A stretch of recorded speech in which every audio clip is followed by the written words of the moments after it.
बिस्मिल्लाहिर्रहमानिर्रहीम। अस्सलामु अलैकुम वरहमतुल्लाह।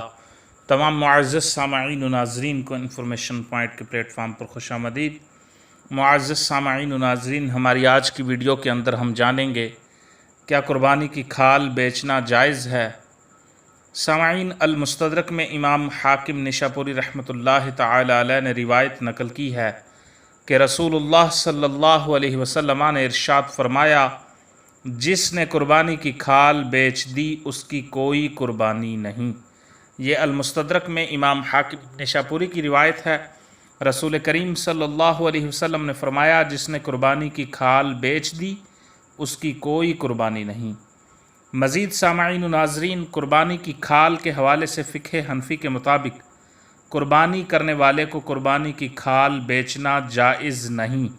इसको या तो घर के किसी इस्तेमाल मसलन मिशकीज़ा बनाने, जाए नमाज वगैरह बनाने में इस्तेमाल कर सकते हैं मगर बेच नहीं सकते, या फिर किसी को तोहफ़े में दे सकते हैं, या फिर किसी भी मदरसा फलाही तंजीम वगैरह को दे दें।